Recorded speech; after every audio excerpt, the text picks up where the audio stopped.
नमस्कार, स्वागत है आप सभी का क्लोजिंग कॉल्स में। मैं हूं विश्वमोहन और हमारे साथ नोएडा स्टूडियो से अभिषेक सत्यव्रतम भी मौजूद है। सबसे पहले आपको बता देते हैं कि क्लोजिंग कॉल्स में हम आपके लिए क्या खास लेकर आने वाले हैं। तो अगले 5 मिनट में हम आपके लिए लेकर आएंगे एफएनओ की स्ट्रैटेजी। बाजार में आज के लिए सेटअप कैसा दिख रहा है, कौन कौन से ऐसे क्यूज हैं जो बाजार पर अगले 1.5 घंटे में असर डाल सकते हैं, इस स्ट्रैटेजी में अभिषेक आपको बताएंगे। क्लोजिंग ट्रेड्स होगा जहां पे हमारे दिग्गज एक्सपर्ट्स आपको क्लोजिंग ट्रेड्स बताने वाले हैं, बेहतरीन ट्रेड पिक देंगे। 2:10 पे ऑप्शंस के चैंपियन हम आपके लिए लेकर आएंगे। 2:40 पे 3 बजे होगा आपके लिए मार्केट एट 3, जहां पे एक्शन वाले स्टॉक्स की पूरी लिस्ट हम आपके लिए लेकर आएंगे। 3:10 पे BTST और STBT कॉल्स होगा और 3:20 पे इवेंट्स टू वॉच हम लेकर आएंगे 3:20 पे। तो पूरा एक्शन होगा अगले 1.5 घंटे तक। लेकिन इस वक्त की जो सबसे बड़ी खबर है वो है दिग्गज अभिनेता धर्मेंद्र अब हमारे बीच नहीं रहे हैं और विले पार्ले शमशान घाट पर उनकी अंतिम विदाई की तैयारी चल रही है। तो ये एक अपडेट जो आपके लिए जानना जरूरी है। अब यादों में आपके लिए धर्मेंद्र रह गए हैं, अपने समय के सुपरस्टार। अब लंबी बीमारी के बाद आज उनका निधन हो गया। अभिषेक, धर्मेंद्र आप लंबे समय से आप उनको फॉलो करते रहे होंगे। हम लोग बचपन में काफ़ी ज़्यादा फिल्में इनकी देखी हैं, दूरदर्शन पर उस समय फिल्में आती थी, धर्मेंद्र की सबसे ज़्यादा फिल्में आती थी और आज वो हमारे बीच नहीं रहे हैं।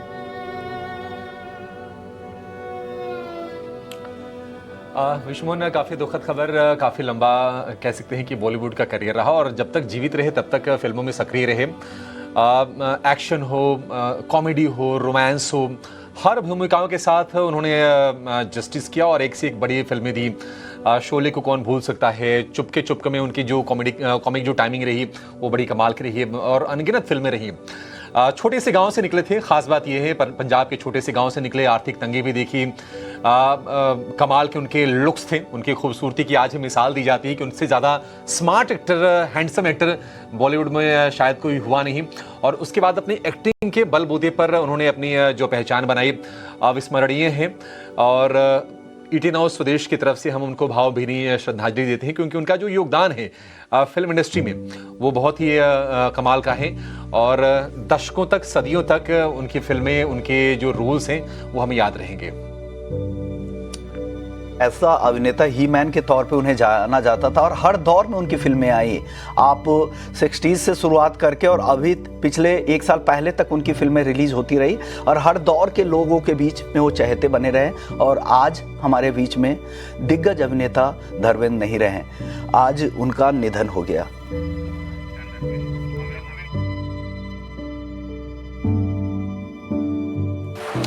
चलिए क्लोजिंग कॉल्स की शुरुआत कर लेते हैं। सबसे पहले हम वो लिस्ट देते हैं जहां पर बाजार में आज सबसे ज़्यादा एक्शन दिख रहा है, यानी बजर्स की लिस्ट आपके सामने रख देते हैं कि कहां आज के बाजार में सबसे ज़्यादा एक्शन दिख रहा है। बजट की लिस्ट में MOFSL के अपग्रेड से IT शेयरों में आज ज़बरदस्त जोश देखने को मिल रहा है। पूरा IT पैक देखिए, सिर्फ दिग्गज IT कंपनियां ही नहीं, जो मिड और स्मॉल कैप IT कंपनियां हैं वहां पर भी ज़बरदस्त तेजी। इंडेक्स तो 1% है लेकिन IT में मिड कैप, स्मॉल कैप में सबसे ज़्यादा तेजी दिख रही है। दिग्गजों में टेक महिंद्रा, इंफोसिस मिड कैप में, परसिस्टेंट मिड कैप में और SCL टेक, ये कुछ ऐसे नाम हैं आज जो सबसे ज़्यादा मजबूती के साथ कारोबार कर रहे हैं IT सेक्टर में। इसके अलावा सरकारी बैंकों में दूसरा ऐसा सेक्टर है जहां पे अच्छी खरीदारी दिख रही है और सरकारी बैंकों में कैनरा बैंक देखिए 1.25% के आसपास की तेजी यहां पर है। बैंक ऑफ इंडिया में अच्छी तेजी है, इंडियन बैंक में भी ठीक ठाक खरीदारी हो रही है। तो सरकारी बैंकों से भी आज बाजार को सपोर्ट मिल रहा है। NVCC इंडिया, हर हफ्ते हम कुछ ना कुछ नए ऑर्डर की खबरें देखते रहते हैं। अभी नागपुर से एक ऑर्डर मिला था, अब एक और ऑर्डर मिला है, कंपनी को करीब 72 करोड़ का नए ऑर्डर मिले हैं। तो लगातार ऑर्डर की खबरें NVCC को लेकर आती रहती है और ये पूरा एक्युमुलेशन है जो, हालांकि एक ऑर्डर से इतनी तेज़ी नहीं आती है, लगातार जो ऑर्डर मिल रहे हैं उससे जो विजिबिलिटी है, रेवेन्यू विजिबिलिटी वो दिख रहा है, उससे निवेशकों को पसंद आया होगा और इस वजह से खरीदारी काफ़ी ज़्यादा यहाँ पे एक्टिव दिख रही है। HG इंफ्रा, महाराष्ट्र मेट्रो से कंपनी को 1415 करोड़ का ऑर्डर मिला है और इस खबर से देखिए यहाँ पर भी तेजी, हालांकि शुरुआती तेजी थोड़ी कम ज़रूर हुई है लेकिन अभी भी ये शेयर मजबूती के साथ कारोबार कर रहा है। नए लेबर कोड से लॉजिस्टिक कंपनियों पर काफी असर दिख रहा है। अलकार्गो लॉजिस्टिक सबसे ज्यादा कमजोर दिख रहा है, 5% ये स्टॉक टूट चुका है। डेलीवेरी में देखिए ये भी 0.3% की गिरावट के साथ कारोबार कर रहा है। ब्लू डार्ट को देखिए आधे % से ज्यादा की गिरावट यहां है। महिंद्रा लॉजिस्टिक में भी 0.5% की गिरावट दिख रही है। तो ये कुछ एक्शन वाले स्टॉक्स है जहां पर दबाव दिख रहा है। सीजी पावर, चितरंजन लोकोमोटिव के ऑर्डर रद्द हुए हैं और उसका दबाव यहां पर दिख रहा है। करीब 4% की गिरावट सीजी पावर में आज के सत्र में दिख रही है। एक और पैक है जहां पर आज काफी ज्यादा गिरावट है। HAL कंपनी के तेजस एयरक्राफ्ट के क्रैश होने के बाद से ये चिंताएं बढ़ी है। 3.5% HAL के स्टॉक में आज दबाव दिख रहा है और उसी का असर बाकी डिफेंस कंपनियों पर भी दिख रहा है। BEL हो, BEML हो, ये तीनों स्टॉक काफी कमजोर नजर आ रहे हैं। हालांकि HAL को लेकर जो ब्रोकरेज हाउसेस की रिपोर्ट है वो काफी पॉजिटिव है। उनको लग रहा है कि इस गिरावट में मौके ढूंढने चाहिए और लॉन्ग टर्म स्टोरी यहां पर ढूंढनी चाहिए। तो ये रिपोर्ट है HAL को लेकर। एक और सेक्टर है जहां पर आज काफी ज्यादा बिकवाली दिख रही है, वो रियल एस्टेट। यहां पर काफी कई सत्रों से दिख रही है। हमने दिल्ली NCR की खबर भी बताई थी, तो वहां के ब्रोकरेज हाउसेस की रिपोर्ट भी आई थी कि दिल्ली NCR के मार्केट में धीरे धीरे रिसेशनरी थिंग्स वहां पर प्रॉप अप हो रहे हैं। रिसेशन के संकेत दिखने शुरू हो चुके हैं दिल्ली NCR के मार्केट से। उस सब का भी असर यहां पर दिख रहा है। और ब्रिगेड, हालांकि ये साउथ बेस ज्यादा काम करती है, प्रेस्टीज एस्टेट में भी वाली है, लेकिन अनंतराज दिल्ली NCR में भी इनका काम है। और आज ये तीनों कंपनियां काफी ज्यादा कमजोर रही है। ओवरऑल पूरा पैक ही रियल एस्टेट का काफी कमजोर नजर आ रहा है। चलिए, तो बजर्स की लिस्ट है, लेकिन अगर आप डेरिवेटिव मार्केट में ट्रेड करते हैं तो आपको इंडेक्स लेवल पे किस तरह के लेवल्स का ध्यान रखना है ये जानते हैं अभिषेक से। अभिषेक, निफ्टी और निफ्टी को लेकर आपकी रीडिंग क्या है आज?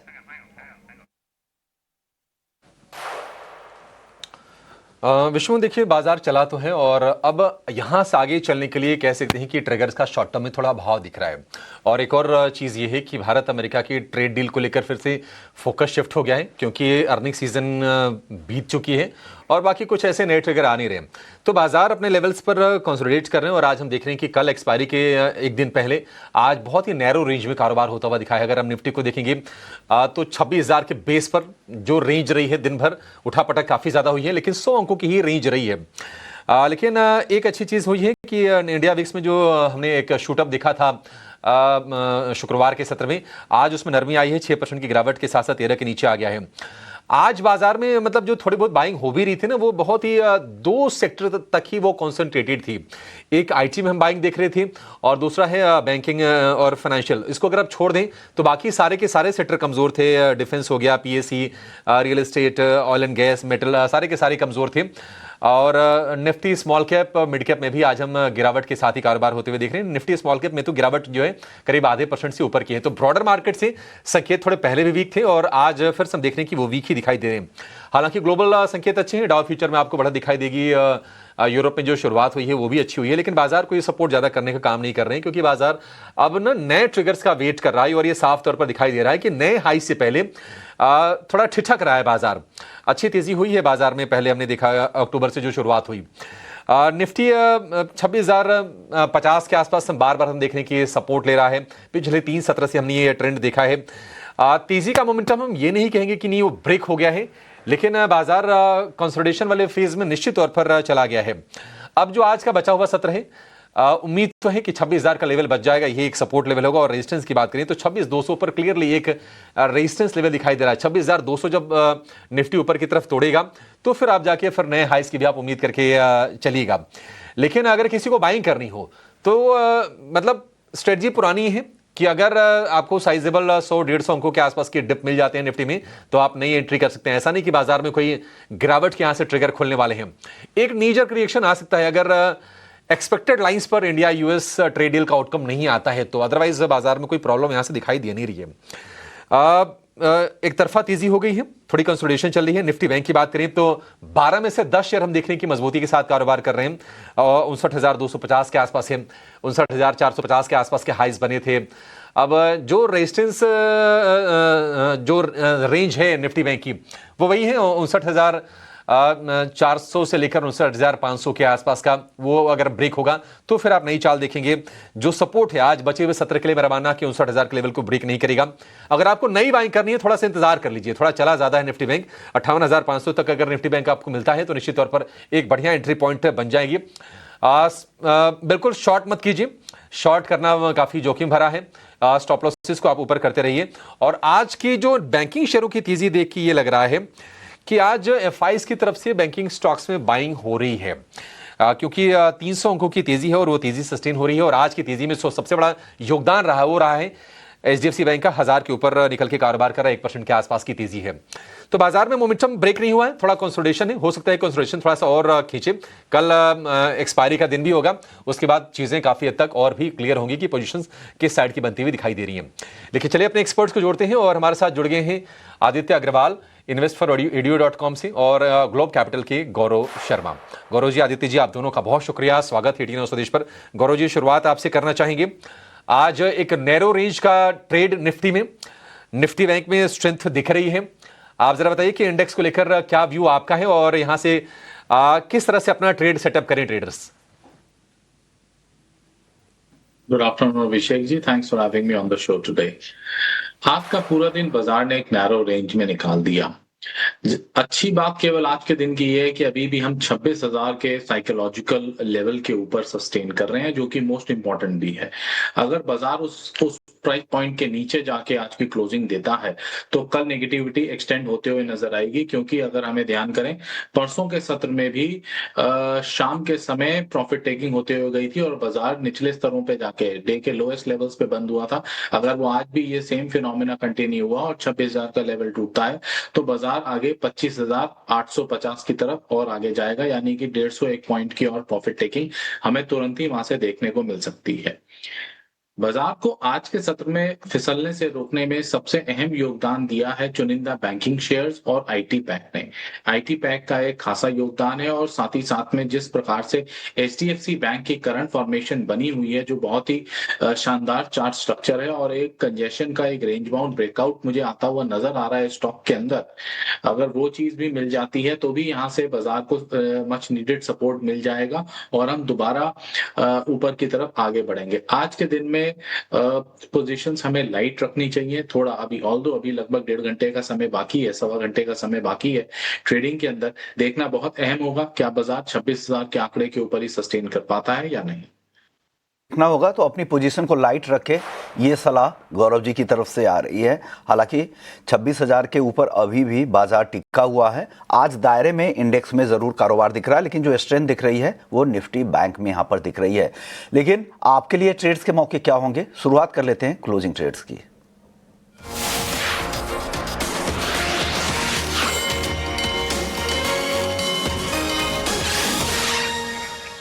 आदित्य जी, आपसे शुरुआत करेंगे। क्लोजिंग ट्रेड्स में आपकी तरफ से टॉपिक क्या है आज? 2 बाय रिकमेंडेशन के साथ जाना चाहूँगा विश्व मोहन जी। पहला आईटी क्षेत्र से टेक महिंद्रा है। हम देख रहे हैं लगातार यहाँ पे हायर हाइज हायर लोज बन रहे हैं और काफ़ी अरसे बाद स्टॉक के कंसोलिडेशन से बाहर आया है। ऊपर से थोड़ी बहुत प्रॉफिट टेकिंग आई है तो थोड़ा कूल ऑफ भी हो गया है shorter term time frame charts पे स्टॉक। तो करंट लेवल से मेरे हिसाब से खरीदारी बिल्कुल करनी चाहिए। यहाँ पे 1560 का यहाँ पे लक्ष्य है, 1470 का यहाँ पे स्टॉप लॉस है। दूसरा स्टॉक है इंडस टावर। ये स्टॉक भी काफ़ी दिनों से रडार पे है और हम देख रहे हैं कि ये स्टॉक में फाइनली एक ब्रेकआउट आया है और stock higher highs higher lows बनाना स्टार्ट किया है। तो करंट लेवल्स पे इंडस टावर पे भी खरीदारी की सलाह रहेगी। 2 दिन पहले थोड़ी प्रॉफिट टेकिंग भी आई थी स्टॉक में, तो थोड़ा कूल ऑफ यहाँ पे भी हम देख रहे हैं हो चुका है। ओवरबॉट लेवल्स पे नहीं ट्रेड कर रहा है स्टॉक। तो करंट लेवल्स पे खरीदारी की सलाह, 430 का यहाँ पे लक्ष्य है और 380 का स्टॉप लॉस। ठीक है, इंडस टावर और टेक महिंद्रा ये 2 शेयर हैं, दोनों के दोनों शेयरों में तेजी की सलाह है। और टेक महिंद्रा के जो लक्ष्य हैं वो है 1560 के, 1470 रुपये का आपको स्टॉप लॉस लगा के चलना है। 430 का टारगेट होगा इंडस टावर के लिए, 380 रुपये का आपको इसमें स्टॉप लॉस लगाना है। तो टारगेट स्टॉप लॉस आपकी स्क्रीन पर। गौरव जी, आपसे जानना चाहेंगे आप कहाँ पर स्टॉक्स में बुलिश हैं और आप क्या खरीदने की सलाह दे रहे हैं?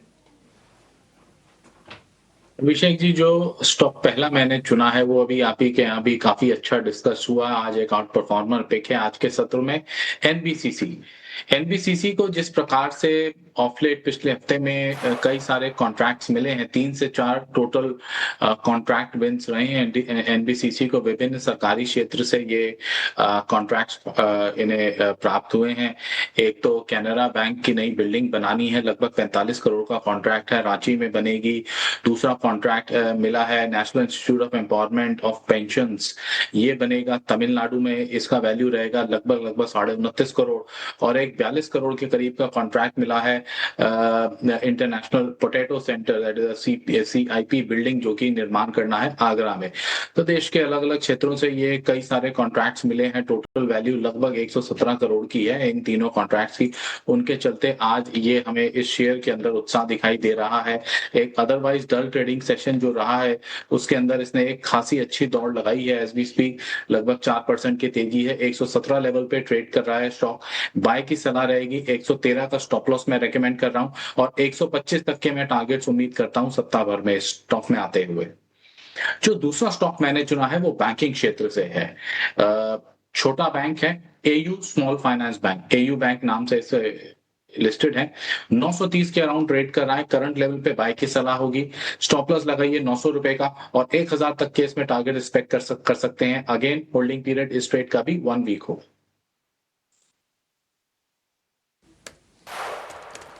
ठीक है, AU स्मॉल फाइनेंस बैंक 1000 रुपए की टारगेट, 900 रुपए का स्टॉप लॉस, सीधा सीधा ये है। और बढ़िया स्ट्रेंथ हमने देखी है AU स्मॉल फाइनेंस बैंक के शेयर में। करीब 2% ऊपर आपको ये शेयर दिखाई देगा। और दूसरा शेयर भी काफ़ी बढ़िया है, NBCC की ऑर्डर की खबर आई थी। NBCC चल रहा है सरकारी कंपनी और हम देख रहे हैं कि बढ़िया आज शॉर्ट कवरिंग हुई है। ओपन इंटरेस्ट में ठीक ठाक गिरावट NBCC के है। 125 रुपए का टारगेट होगा, 113 रुपए का स्टॉप लॉस है। और आज फ्यूचर्स एंड ऑप्शंस के शो में यानी कि एफएनओ जंक्शन में हमारे साथ अजीत मिश्रा थे, उन्होंने भी इस पर अपनी बाइंग की ही रिकमेंडेशन दी थी। तो ये आपके लिए व्यू हो गया इन दो शेयरों को लेकर। लेकिन बाजार की स्ट्रेंथ को आज बरकरार रखने में स्पेशली निफ्टी बैंक की हम देख रहे हैं कि HDFC बैंक का काफ़ी अच्छा योगदान है। और ये शेयर करीब 1% ऊपर कारोबार कर रहा था। यानी कि जो प्रेशर रिलायंस के शेयर के चलते बना, रिलायंस 1540 रुपए के आसपास के भाव हैं, थोड़ी कमजोरी देखने को मिल रही है। HDFC बैंक ने काफ़ी अच्छे से मैनेज किया। HDFC बैंक लेकिन स्टोरी यही रही है कि 20-25 रुपए ऊपर, 20-25 रुपए नीचे, मोटा मोटी एक रेंज में ही है। आदित्य जी, क्या राय होगी आपकी HDFC बैंक को लेकर? मेरा मानना है अभिषेक जी की मैटर ऑफ टाइम बिफोर ये ब्रेकआउट करता है अपने वो ऑल टाइम हाई 1020-1025 के लेवल्स पे से और एक नए हाइस की तरफ जाता है। कंसोलिडेशन चल रहा है स्टॉक में और मौके दे रहा है खरीदारी करके रखने के लिए पोर्टफोलियो में करंट लेवल्स पे, क्योंकि एक बार ब्रेकआउट आया तो मुझे लग रहा है ये स्टॉक 1100 के लेवल्स को टेस्ट कर जाएगा। तो कहीं ना कहीं मुझे लग रहा है इस बार इस पे ब्रेकआउट आना चाहिए, जो कि एक रेडी हो रहा है स्टॉक अपने हाइस को ब्रेकआउट करके चलने के लिए, क्योंकि सेटअप बहुत ही अच्छा लग रहा है। यहाँ पे RSI, MACD, वॉल्यूम्स और मूविंग एवरेज सभी सपोर्ट कर रहे हैं एक ब्रेकआउट के लिए। तो करंट लेवल से मेरे हिसाब से तो खरीदारी करके रखनी चाहिए। नीचे में स्टॉप लॉस 1000 रुपए का लगा है यहाँ पे, और ऊपर एक बार 1020 निकले स्टॉक तो फिर 1100 के टारगेट्स यहाँ पे निकल कर आते हैं।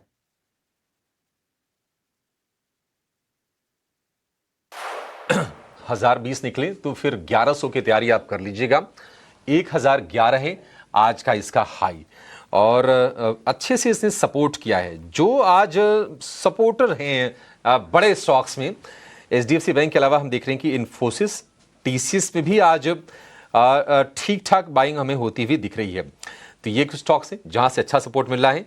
अदरवाइज आप देखेंगे कि रिलायंस कमज़ोर है, भारती एयरटेल कमज़ोर है, L&T से भी आज हम देख रहे हैं कि कोई ज़्यादा सपोर्ट नहीं है। दिन के दौरान हरे निशान में था, लेकिन ये भी करीब 0.25% की गिरावट के साथ फिलहाल आपको कारोबार करता हुआ दिखाई देगा। लेकिन कुछ और स्टॉक्स हैं जहां पर अच्छे मूव्स हैं और ब्रेक के बाद हम उनकी चर्चा करेंगे। कुछ इंटरेस्टिंग रिसर्च भी आपके लिए हम लेकर आएंगे, आपके एंजॉय करेंगे।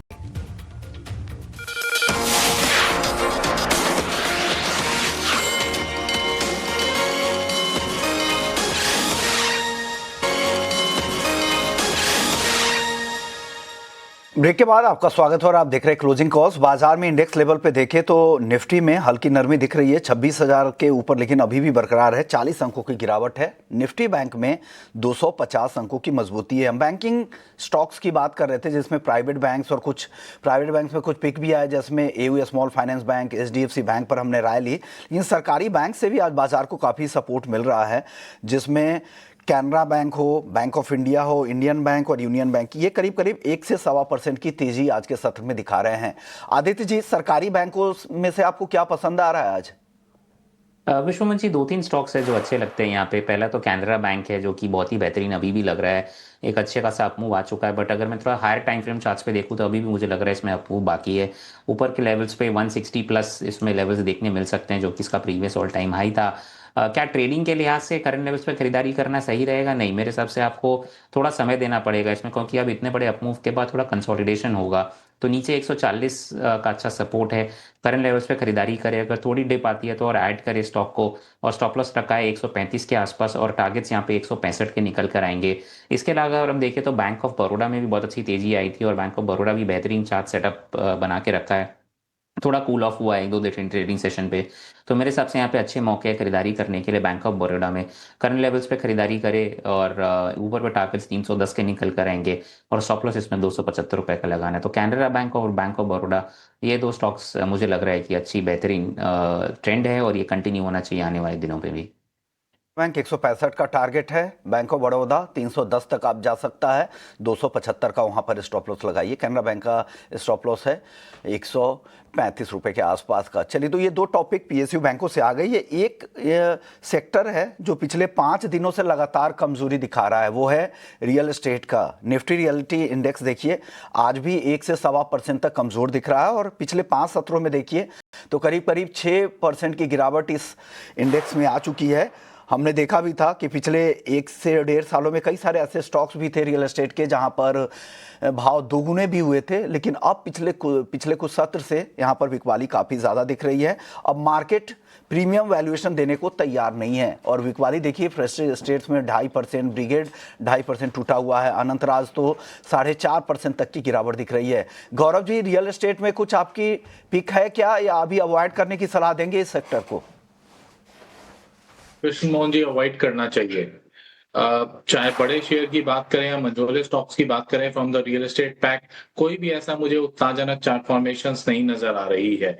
डीएलएफ, लोधा जो हमारे पसंदीदा लॉन्ग टर्म स्टॉक्स रहे हैं, अभी अगर मैं शॉर्ट टर्म ट्रेडिंग पर्सपेक्टिव के लिए देखूं तो साउथवर्ड फेसिंग नजर आते हैं, वीकनेस नजर आ रही है, कुछ गिरावट की गुंजाइश अभी बन रही है इनके अंदर। देयरफॉर अभी बेटर होगा कि हम इन इस स्पेस को अवॉइड रखें और कंसंट्रेट करें जो कि कॉन्ट्रा बेट्स अभी प्ले हो रही हैं, that is IT, both for short term trading as well as for long term investments.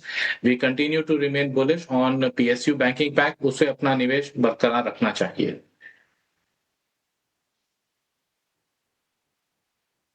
ठीक है, ये व्यू आपके लिए गौरव जी की तरफ से। लेकिन एक शेयर जहां पर हम फिर से देख रहे हैं कि अच्छी बाइंग होती हुई दिख रही है और बहुत ही शानदार ये काउंटर रहा है, रिकॉर्ड हाइज बने, ऊपरी स्तरों से थोड़ी थोड़ी सी प्रॉफिट टेकिंग आई, लेकिन आज स्ट्रेंथ रीगेन कर रहा है आदित्य बिरला कैपिटल का शेयर, एबी कैपिटल। करीब करीब 3% के 2% के आसपास की तेजी आज के सत्र में है, 330 रुपए के ऊपर के भाव।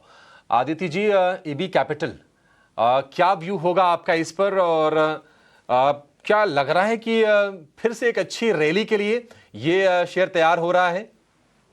अभिषेक जी, मुझे लग रहा है थोड़ा बहुत अब थकान आएगा स्टॉक में, एक रेंज में रहना चाहिए स्टॉक। करंट लेवल से अगर अपमूव आता भी है तो 340-45 के बीच में अगेन अपमूव रुकना चाहिए, क्योंकि थोड़े हायर टाइम फ्रेम पे ना मुझे अब नेगेटिव डाइवर्जेंसेस दिख रहे हैं इस पे आरएसआई और प्राइस के बीच में। तो मुझे लग रहा है ये जो अपमूव आएगा ये बहुत ज़्यादा दिन सस्टेन नहीं करेगा, ऊपरी लेवल से वापस सेलिंग आएगा। और अगर आपके पास स्टॉक है ऑलरेडी तो मेरे ख्याल से आपको मौके मिलेंगे वहाँ पे ऊपरी लेवल्स पे एग्जिट करने के लिए। तो थोड़ी बहुत प्रॉफिट टेकिंग के लिए देखिए 345 के आसपास से लेके 345 के आसपास एक प्रॉफिट टेकिंग करे।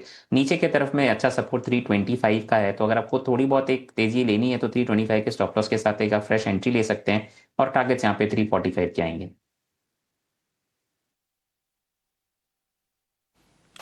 ठीक है, 340 रुपए के टारगेट होंगे आदित्य बिरला कैपिटल के लिए। एक व्यू जरा ना ऑटो स्टॉक्स पर भी लेना चाहेंगे, क्योंकि आज देखिए 2 स्टॉक्स मेरे फोकस में है, दोनों के दोनों फ्रंटलाइनर, आयशर और बजाज ऑटो। कमोबेश बराबर की तेजी आज के सत्र में है, 1.5-2% दोनों के दोनों शेयर ऊपर हैं। लेकिन फर्क ये है कि आयशर ने बनाया है 52 वीक का अपना नया हाई, रिकॉर्ड हाई पर इनफैक्ट है और लगातार चल रहा है। बजाज ऑटो अंडर परफॉर्मर रहा है, लेकिन अगर हम पिछले हफ्ते 2 हफ्ते की बात करें तो ऐसा लग रहा है कि वह बेस बन गया है और बजाज ऑटो में तेजी यहां से और हो सकती है। टेक्निकल पैरामीटर पर गौरव जी मे भी हो सकता है कि सेटअप आपको यहां से और ऊपर का दिखाई दे आयशर के लिए।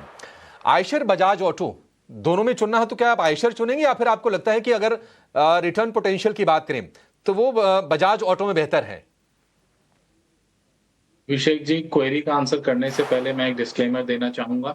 बजाज ऑटो में आज सुबह भी है हमने हमारी रिसर्च टीम ने एक बाय कॉल जनरेट की है, देयरफॉर हमारे क्लाइंट्स की उसमें पोजीशन हो सकती है। मेरी कोई पर्सनल पोजीशन इस स्टॉक में नहीं है। तो बजाज ऑटो में yes, from a short term trading perspective बहुत ही शानदार लग रहा है। बहुत अच्छा कंसोलिडेशन ब्रेकआउट आता हम देख रहे हैं यहाँ से, और मैं उम्मीद कर रहा हूँ इस शेयर को 9250 के जोन तक आते हुए नियर टर्म के अंदर ही। उसके बाद उसके फर्दर हाइज बनेंगे that will even surpass 9500 odd levels. ये शॉर्ट टर्म के लिए रहेंगे, बट इमीडिएटली मुझे 9200 प्लस लेवल्स आते दिखाई दे रहे हैं इस स्टॉक के अंदर।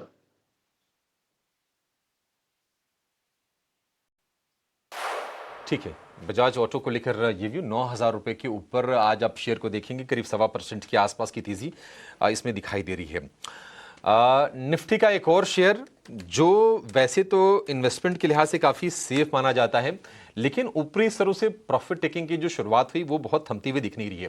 पावर ग्रिड की बातचीत कर रहे हैं, 270 रुपए के आसपास के भाव दिखाई देंगे और फिलहाल दिन के निचले स्तर पर है। Aditya ji, power grid numbers भी थोड़े इसके वीक आए थे पावर ग्रिड के, क्या राय होगी आपकी? जिनके पास मान लीजिए लॉन्ग टर्म की होल्डिंग है, कहां पर स्टॉप लॉस लगा के इसमें बने रहे? थोड़ी बहुत वीकनेस और गहरा सकती है यहाँ पे अभिषेक जी, तो मेरे ख्याल से 265 का एक स्टॉप लॉस लगा है। अगर 265 ब्रेक करता है, क्योंकि 265 प्रीवियस क्लस्टर ऑफ लोस था, अगर वो ब्रेक करता है तो कहीं ना कहीं इसमें मंदी और ज़्यादा इंटेंसिफाई हो सकती है। अगर आपको फ्रेश पोजीशन लेना हो तो लॉन्ग के लिए तो मैं अवॉइड करना चाहूँगा। शॉर्ट पोजीशन एक ले सकते हैं यहाँ पे, 375 का एक स्टॉप लॉस लगा है और 275 का स्टॉप लॉस लगा और 265 के टारगेट्स यहाँ पे।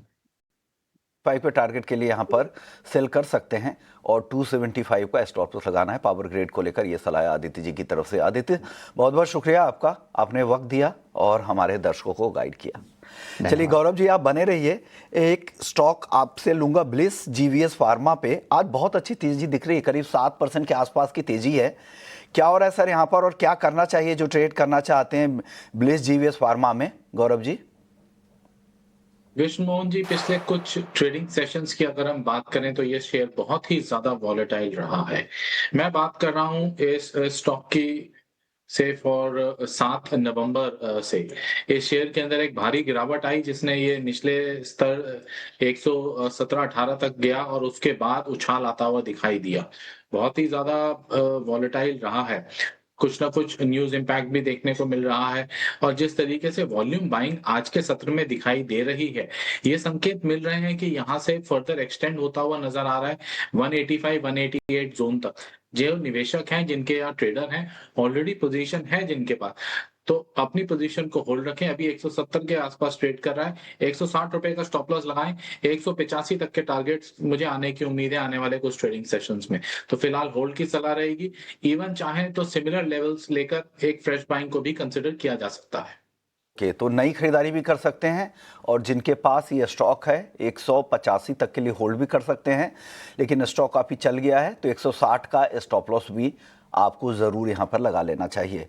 चलिए, इस बीच हमारे साथ अविनाश गोरक्षकर जी भी जुड़ गए हैं। बहुत बहुत शुक्रिया और गुड आफ्टरनून सर। सर, शुरुआत आपसे आईटी स्टॉक से करेंगे। पूरे सेक्टर को लेकर आपकी राय क्या बन रही है? आज के सत्र में बाजार को सबसे ज़्यादा संभालने का काम आईटी सेक्टर ने किया है। दिग्गज के साथ साथ मिड कैप और स्मॉल कैप आईटी कंपनियां भी आज खूब चल रही हैं। आपकी राय सर आईटी को लेकर? नहीं, पहली बात तो देखिए, आईटी कंपनीज में अभी थोड़ा सा इंटरेस्ट इसलिए भी आ रहा है क्योंकि यूएस में जिस प्रकार की बिकवाली एआई स्टॉक्स में हुई है, हमारे लिए फॉर्चुनेट हो या अनफॉर्चुनेट हो, हमारे यहाँ पे कोई प्योर एआई प्ले वाली कंपनी नहीं है। तो उस पॉइंट ऑफ व्यू से हमारा जो बिजनेस मॉडल है आईटी कंपनीज का, वो ज्यादातर सर्विस ड्रिवन है और यहाँ पे वॉलेटिलिटी कम है, कंपनीज के कैश फ्लोज भी अच्छे हैं, वैल्यूएशंस भी अच्छे हैं। तो उस पॉइंट ऑफ व्यू से थोड़ा बहुत बाइंग इंटरेस्ट अभी यहाँ पे आ रहा है। प्लस उम्मीद है कि इस महीने में या अगले महीने में ट्रेड डील जब होएगी, तभी उसके बाद जो यूएस में काफ़ी डील्स अभी पाइपलाइन में है, उसका भी बेनिफिट इंडियन आईटी कंपनीज़ को मिलेगा। मेरे ख्याल से देखिए वैल्यूएशंस की बात करें तो एचसीएल टेक, कोफॉर्ज जिन्होंने बहुत ही बेहतरीन नंबर Q2 में दिखाया है, ये मामला अगले 6-8 महीने के लिए भी चलेगा क्योंकि कमेंट्री अच्छी है, मार्जिन्स अच्छे हैं।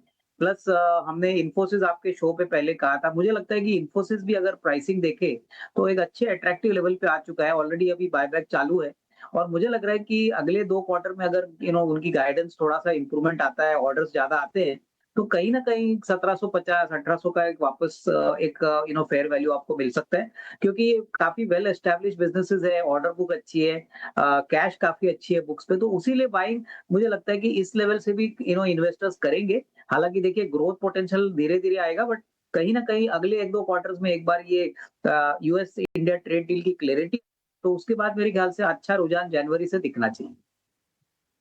देखना चाहिए, आपको वक्त देना पड़ेगा।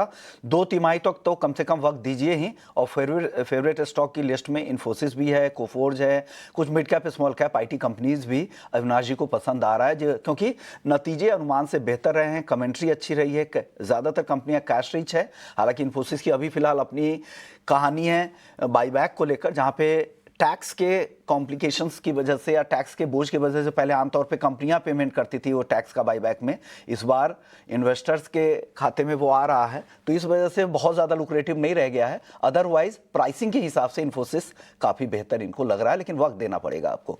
चलिए वक्त है ब्रेक का। ब्रेक के बाद लौटेंगे तो हमारे साथ श्रीकांत चौहान जी भी होंगे कोटक सिक्योरिटीज से, उनसे समझेंगे बाजार पर उनकी नई रणनीति, इंडेक्स को लेकर उनका नजरिया, साथ ही उनके बेहतरीन ट्रेडिंग पिक्स भी बताएंगे ब्रेक के बाद। जल्द लौटते हैं।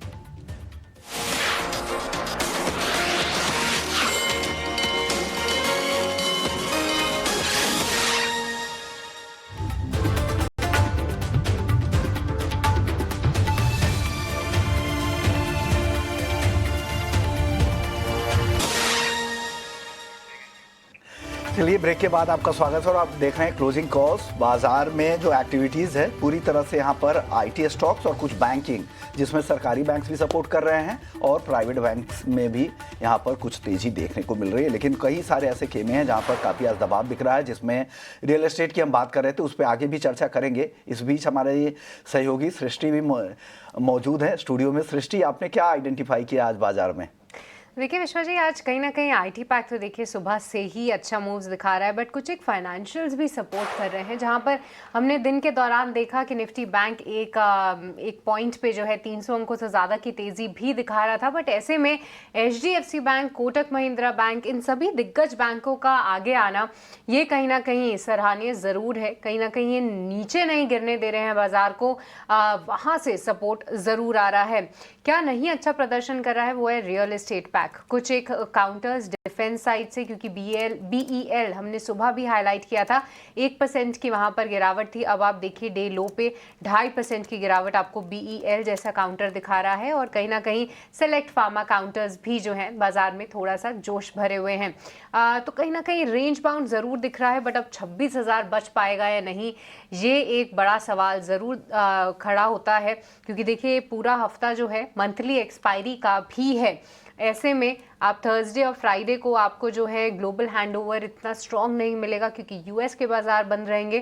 तो कई सारे फैक्टर्स हैं जिसको बाजार इस हफ्ते फैक्टर इन जरूर करेगा। पर आइए, हमारे एक्सपर्ट्स भी लगातार बने हुए हैं, उनसे भी हम लगातार उनकी ट्रेडिंग कॉल्स और साथ ही साथ उनका नज़रिया समझने की कोशिश कर रहे हैं। और गौरव, सबसे पहले तो आप जेएसडब्ल्यू स्टील पे ही अपनी राय दीजिए। देखिए अब ये बन चुका है निफ्टी का टॉप लूजर, और मुझे याद है फ्राइडे को भी जब हम चर्चा कर रहे थे तो एकाएक करके देखिए मेटल काउंटर्स में ही जमकर पिटाई हुई थी। वेदांता 500 के नीचे लुढ़का था, टाटा स्टील, जेएसडब्ल्यू स्टील, इन सभी में एक भारी गिरावट थी। आज फिर से मेटल पैक जो है कहीं ना कहीं प्रेशर में है। जेएसडब्ल्यू, साथ ही आप देख लीजिए टाटा स्टील, हिंडाल्को, इन सब पर प्रेशर है। क्या व्यू रखते हैं मेटल में, और कोई यहाँ पर स्टॉक जो कि आपको लगता है और गिरावट का शिकार हो सकता है? Hi Srishti, good afternoon. Good afternoon. Overall metal pack की बात करें तो दिस मंथ सो फार अच्छी गिरावट रही है। 5% से ऊपर का प्रॉफिट टेकिंग देखने को मिला है मेटल इंडेक्स में। जेएसडब्ल्यू की जहां हम स्पेसिफिकली चर्चा कर रहे हैं तो जेएसडब्ल्यू स्टील की गिरावट उससे ज्यादा ही रही है, लगभग 8% की गिरावट है आज के ट्रेडिंग के मूव को मिला के। अब यहां से फर्दर गिरावट के चांसेस बन रहे हैं। ये स्टॉक अपना 100 पीरियड का एक्सपोनेंशियल मूविंग एवरेज को डाउनसाइड पे पियर्स करता हुआ आगे बढ़ रहा है। अब 1110 का लेवल करंटली है, मुझे आने वाले सत्रों में 1070 तक का एक फर्दर डिक्लाइन इस स्टॉक के अंदर नजर आता है। देयरफॉर फिलहाल बाय की सलाह नहीं होगी और थोड़ी गिरावट आ जाए उस लेवल के आसपास ग्रेजुअली एक्यूमुलेट करना चाहिए, keeping medium term view for this stock. Alright, तो चलिए यहाँ पर थोड़ी सी गिरावट ज़रूर है, निचले स्तरों पर आप एक्यूमुलेट करें, ये राय आती हुई जेएसडब्ल्यू स्टील के ऊपर। इसी के साथ साथ देखिए कुछ एक ऑटो काउंटर्स में लगातार प्रेशर बरकरार है, खासतौर से ऑटो एंसिलरी में। एक बार गौरव आप एक्साइड इंडस्ट्रीज़ पर भी अपनी राय दीजिए, क्योंकि वजह ये है देखिए नतीजे जो हैं वो कुछ इतने खास नहीं आए थे, लगातार स्टॉक कमज़ोर है और उसके पीछे की वजह तो देखिए एक नतीजे ना अच्छे आना और अंडरलाइंग वजह के डिमांड में कुछ बहुत ज़्यादा अपटिक नहीं देखने को मिला है। इस बार बारिशें हो गई तो इन्वर्टर बैटरीज पर भी एक इम्पैक्ट पड़ा। साथ ही आप अगर बात करें जो ईवी को लेकर पूरा इन कंपनीज को वैल्यूएशन दी जाती थी, वो थीम जो है थोड़ी सी स्लो डाउन हो रही है। कुछ नए बड़े टाइप्स जो हैं कंपनीज अनाउंस नहीं कर रही हैं, कंपटीशन तो है ही। ऐसे में एक्साइड इंडस्ट्रीज कैसे दिख रहा है गौरव, क्योंकि मैं देख रही थी ये स्टॉक कहीं ना कहीं 370 को भी तोड़कर नीचे निकला है, क्या मायने हैं इसके? ने सही चीज चुनी है। ऑटो एंसिलरी स्पेस या auto pack on the whole अगर हम पूरा देखें तो उन्होंने आउट परफॉर्म किया है, अच्छी परफॉर्मेंस चली है, लेकिन उससे विपरीत मूव देखने में मिला है एक्साइड इंडस्ट्रीज के शेयर में। 450 के लेवल पे कुछ ही समय पहले ट्रेड करता था, उससे पहले देखें 600 के प्लस का हाई था इसका ये स्टॉक के अंदर। बहुत पुरानी बात नहीं है, लास्ट ईयर की ही बात है जब ये 600 के ऊपर ट्रेड कर रहा था। तब से गिरावट का दौर इस स्टॉक के अंदर चल ही रहा है और ये बस बैलेंस आउट नहीं कर पा रहा है। अभी भी चार्ट फॉर्मेशंस नेगेटिव हैं, results are dismal both on the top line and the bottom line front. अपने ऑपरेटिंग प्रॉफिट मार्जिन्स भी स्ट्रगल कर रहे हैं, श्रिंक करते चले जा रहे हैं, जिसका नतीजा हमें प्राइस फ्रंट पे दिखाई दे रहा है। 325 नीचे का लेवल मुझे दिखाई देता है आने वाले 1 से 2 महीने में स्टॉक में। फिलहाल अवॉइड की सलाह रहेगी, जिनके पास है आई थिंक उन्हें थोड़ा थोड़ा करके अपनी पोजीशन ऑफलोड करनी चाहिए, रिड्यूस करना चाहिए। ठीक है, एक्साइड को लेकर ये व्यू। थोड़ी देर पहले बीएल की चर्चा हो रही थी, लेकिन एक और शेयर है, नाम में भी थोड़ा मिलता जुलता है, बीईएमएल, और चाल भी हम देखते हैं कि कई बार ना अगर बीएल गिरता है तो बीईएमएल के शेयर में भी हमें गिरावट देखने को मिलती है। साल भर थोड़ा निराशाजनक इसका रहा है बीईएमएल का और हम इसमें नेगेटिव रिटर्न्स बनते हुए देख रहे हैं। आज ये दिन के निचले स्तर पर है, 1800 रुपये के आसपास का भाव इसका हो गया है, 4.5% की गिरावट। इस पर हम चर्चा करेंगे। फिलहाल हमारे साथ कोटक सिक्योरिटीज के श्रीकांत चौहान जुड़ गए हैं। श्रीकांत जी, बहुत शुक्रिया आपका समय देने के लिए, स्वागत है आपका 18 स्वदेश पर। श्रीकांत जी, एक राय जरा आप बीएमएल के शेयर पर भी दीजिए कि कहां पर आप सपोर्ट्स देख रहे हैं, किसी के पास अगर है तो क्या करना चाहिए, और आपके अपने स्टॉक्स जिस पर आपकी स्टडी है जरा बताइए कहां पर आप बुलिश हैं, बेरिश हैं। गुड आफ्टरनून अभिषेक जी, गुड आफ्टरनून एवरीवन। तो देखिए, वैसे अगर भारत अर्थ मूवर की अगर बात करें तो यहाँ पे आज हमने एक बड़ा सेल ऑफ देखा है। एट द सेम टाइम मुझे लग रहा है कि जो इसके टेक्निकल फॉर्मेशन में एक बड़ा स्विंग लो का भी ब्रेकडाउन हुआ है, तो बेस्ड ऑन दैट मुझे लग रहा है कि ग्रेजुअली ये स्टॉक एक बार 1650 रुपये तक आ सकता है, 1650 तक। करंट लेवल से भी मुझे लगता है कि अगर लॉन्ग की पोजीशन हो तो उसमें से एग्जिट करना फायदेमंद होगा। और अगर कोई पुल बैक अगर आता है तो मुझे लगता है कि मैक्स ये 1900 तक का पुल बैक दिखा सकता है, लेकिन अदरवाइज पॉसिबिलिटी है कि 1650 या इवन 1600 के लेवल्स भी ये आने वाले कुछ हफ्तों में दिखा सकता है। स्टॉक स्पेसिफिक अगर बात करें जो इन लेवल से मुझे अच्छे लग रहे हैं या तो जिसमें कुछ थोड़ी सी और गिरावट लग रही है, तो उसमें से एक बाय की स्ट्रैटेजी है। यहाँ पे बजाज ऑटो, ये एक स्टॉक ऐसा है कि जिसमें हम खरीदारी की पोजीशन बना सकते हैं। 9015 के करीब ट्रेड कर रहा है और अगर इसमें तेजी बनती है तो कम से कम ये 9150 9170 तक के लेवल्स दिखा सकता है। काफी अच्छा एक साइडवेज कंसोलिडेशन फॉर्मेशन बना है जिसमें से ब्रेकआउट बन सकता है और फिर ओवरऑल जैसे सेक्टर में तेजी बनी है तो इस पर्टिकुलर स्टॉक में भी तेजी बन सकती है। स्टॉप लॉस हमें रखना पड़ेगा एट 8940, क्योंकि मार्केट वैसे देखा जाए तो स्लगिश है, हायर लेवल्स पे मार्केट में थोड़ी सी प्रॉफिट बुकिंग आ रही है या तो मार्केट सस्टेन नहीं हो पा रहा है, तो जिसकी वजह से स्टॉप लॉस रखना जरूरी है 8940 का। दूसरा जो स्टॉक हमें वीक लग रहा है वो है ट्रेंड। यहाँ पे हमें लगता है कि गिरावट और भी बढ़ सकती है। लोअर टॉप लोअर बॉटम की सीरीज एस्टैब्लिश कर रहा है, 4100 तक के टारगेट्स नजर आ रहे हैं, 4300 के करीब ट्रेड कर रहा है। करंट लेवल से इसे शॉर्ट कर सकते हैं। स्टॉप लॉस हमें रखना पड़ेगा एट 4425, तो 4425 का स्टॉप लॉस रखें और करंट लेवल से ट्रेंड को शॉर्ट करके चले। ठीक है, ये दो शेयर और अक्सर हमने देखा है और ये खासियत भी है कि हम देखते हैं कि श्रीकांत जी की तरफ से निफ्टी के स्टॉक्स में आप ज़्यादा रणनीति पाएंगे। मतलब मुश्किल होता है, सोचिए निफ्टी के स्टॉक्स में ट्रेड करके आप पैसे बनाएं, लेकिन श्रीकांत जी का कन्विक्शन ट्रेंड को आप सेल कीजिए, बजाज ऑटो को बाय कीजिए। बजाज ऑटो के बारे में थोड़ी देर पहले ही हम व्यू ले रहे थे कि क्या बजाज ऑटो यहाँ से चलने के लिए तैयार है और हमारे एक्सपर्ट्स का कन्विक्शन भी इस शेयर को लेकर है। लेकिन ईटी नाउ स्वदेश पर एक मेगा एक्सक्लूसिव इंटरव्यू के लिए आप तैयार हो जाइए। सरकार ने नए लेबर कोड का ऐलान कर दिया। जो पुराने कानून थे, 29 पुराने कानून थे, उनको हटा के 4 नए कानून लेकर आई है। लेकिन सरकार की मंशा क्या है इन कानूनों के पीछे? क्या आगे भी हम श्रम जो कानून है उसमें सुधार देखेंगे, रिफॉर्म्स आएंगे, क्या कुछ होगा? इस पर बहुत ही एक दिलचस्प चर्चा हमारे संवाददाता ने की है श्रम सचिव के साथ, यानी कि लेबर सेक्रेटरी के साथ। ये इंटरव्यू थोड़ी देर में आपके सामने हम लेकर आएंगे। लेकिन अविनाश जी, एक सवाल सर आपसे होगा। अब बाजार यहां से ना फिर से थोड़ी दिशा की तलाश करता हुआ दिखाई दे रहा है। पूरा बाजार चल नहीं रहा है। अभी भी बहुत सारे ऐसे स्टॉक्स हैं जहां पर हम गिरावट देख रहे हैं। आपसे हमने आज चर्चा भी की थी दोपहर के दौरान। जरा बताइए सर कि क्या अब ये जो बाजार है, क्या ये स्टॉक पिकर्स का बाजार हो गया है? अगर हाँ, तो अगर किसी को थोड़ा लंबी अवधि का सोचना है तो कौन से स्टॉक्स आपको लगता है कि अकोमुलेशन के लिए बेहतर हो चले यहां से? नहीं, इनफैक्ट अभिषेक देखिए, कम से कम अगले 1-2 महीने के लिए जब तक ट्रेड पॉलिसी साइन अप नहीं होती, प्राइमरी मार्केट का सप्लाई पेपर कम नहीं होता, तब तक इंडेक्स को मेरे ख्याल से बढ़ने के लिए थोड़ी सी दिक्कत रहेगी। क्योंकि जैसे सभी को पता है, सेकेंडरी मार्केट में अप्लाई प्राइमरी मार्केट में अप्लाई करने के पहले लोग सेकेंडरी मार्केट में पैसा बेचते हैं, और ये काफी रेलेवेंट है not only for retail, ultra HNI, but even funds के लिए। और अगर स्टॉक पिकर्स की बात करें तो मुझे लगता है कि जो हॉस्पिटल स्टॉक्स है, जो होटल स्टॉक्स है और जो ऑटोमोबाइल स्टॉक्स है, ये 2-3 सेक्टर्स है जहाँ पे विजिबिलिटी बहुत अच्छी है। देखिए, होटल कंपनीज की बात करें तो अक्टूबर टू मार्च तो उनका सीजन होता है, तो मुझे लगता है कि Indian hotels, lemon tree, chalet, यहाँ पे हम काफी पॉजिटिव है। मुझे लगता है कि एक्यूमुलेशन फेज में इन सारे स्टॉक्स में अगर थोड़ी पोजीशन लेती है तो कम से कम अगले 12-15 महीने में अच्छा रिटर्न मिलेगा। क्योंकि अभी भी आरपू रेट्स बढ़ रहे हैं, आई थिंक सप्लाई प्रेशर कम है, तो उस पॉइंट ऑफ व्यू से होटल्स की रूम्स काफी अच्छी तरह से इस सीजन में बुक हो जाएगी। हॉस्पिटल में हमको अभी भी यथार्थ हॉस्पिटल पसंद है। देखिए, एक ऐसा हॉस्पिटल है जो नॉर्थ इंडिया में बहुत तेजी से ग्रो कर रहा है। मुझे लगता है कि इवन करंट लेवल से अच्छी खासी बढ़त मिल सकती है। कहीं ना कहीं मेरे ख्याल से हॉस्पिटल गवर्नमेंट का भी एक फेवर्ड सेक्टर है, बहुत अच्छा इंफ्रा फोकस गवर्नमेंट भी लगा रही है। ये आने वाले बजट में भी हो सकता है कि हॉस्पिटल सेक्टर के लिए अच्छी कोई पॉजिटिव अनाउंसमेंट्स आए। और ऑटो सेक्टर में मुझे लगता है कि जो फ्रंटलाइन प्लेयर्स है जैसे महिंद्रा एंड महिंद्रा है, देखिए ये कंपनी, हमारा मानना है कि अगले 2-3 क्वार्टर्स के लिए डिमांड का कोई प्रॉब्लम नहीं रहेगा।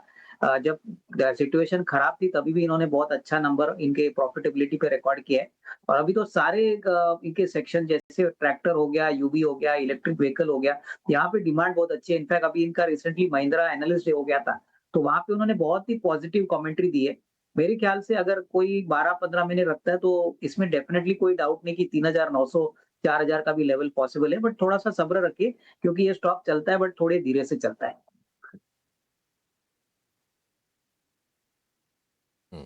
ठीक है, थोड़ा सब्र रखना पड़ेगा। और मतलब पिछली जो साल भर में जो हमने रफ्तार देखी वो तो अच्छी थी। अब यहाँ से थोड़ी रफ्तार धीमी रहेगी, बट सॉलिड स्टॉक है, इसमें कोई दो रानी है। तो एमएनएम हो गया, यथार्थ हॉस्पिटल हो गया, और ये शेयर आप थोड़ा सा लंबी अवधि के लिए चुन सकते हैं। एक छोटे से ब्रेक के लिए रुकेंगे, बहुत छोटा सा ब्रेक है, और ब्रेक के बाद बहुत ही खास इंटरव्यू है, आप मिस मत कीजिएगा। लेबर सेक्रेटरी वंदना गुरनानी का हमने इंटरव्यू किया है नए लेबर कोड को लेकर, श्रम कानूनों को लेकर, लेबर रिफॉर्म्स को लेकर एक विस्तार से हमने बातचीत की है, आपके सामने रखेंगे एक छोटे से ब्रेक के बाद।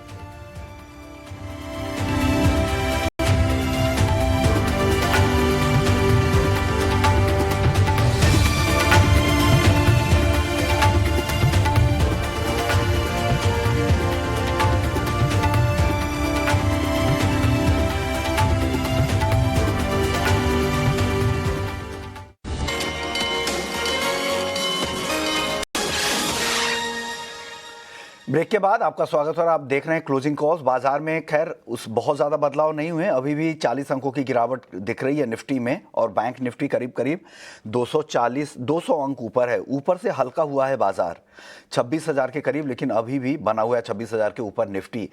चलिए, इस बीच हमारे साथ नीलेश जैन साहब भी हैं, उनसे उनकी क्लोजिंग कॉल्स ले लेते हैं। सेंट्रम ब्रोकिंग से हैं नीलेश जी, बहुत बहुत शुक्रिया। सबसे पहले आप क्लोजिंग ट्रेड्स बता दें सर। Afternoon to you. आप बिल्कुल देखिए, यहाँ पर जो एक ट्रेड रडार पर आया है वो है खरीदारी वाला। तो सबसे पहले बजाज ऑटो, इतनी गिरावट जो बाजार में दिख रही है उसके विपरीत ये काउंटर स्ट्रेंथ लगातार हमें दिखाता हुआ नजर आ रहा है। एक ब्रेकआउट के कगार पर है, स्ट्रक्चर पॉजिटिव है। बजाज ऑटो में ऊपरी स्तर पर 9,300 रुपए तक की अपसाइड हम एक्सपेक्ट करके चल रहे हैं।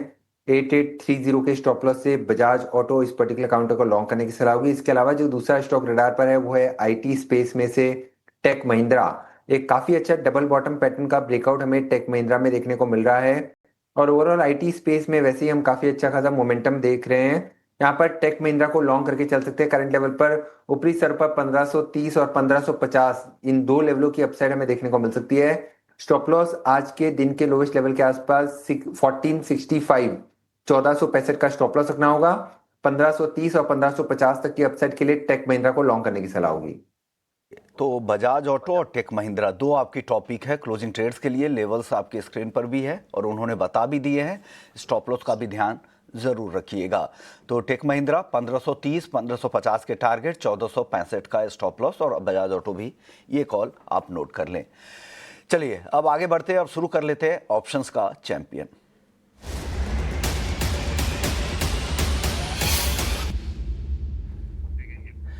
हमारे साथ ओशो कृष्णन हैं एंजल वन से। ओशो, बहुत बहुत शुक्रिया आपका। ऑप्शंस में आज आपने क्या आइडेंटिफाई किया है सर?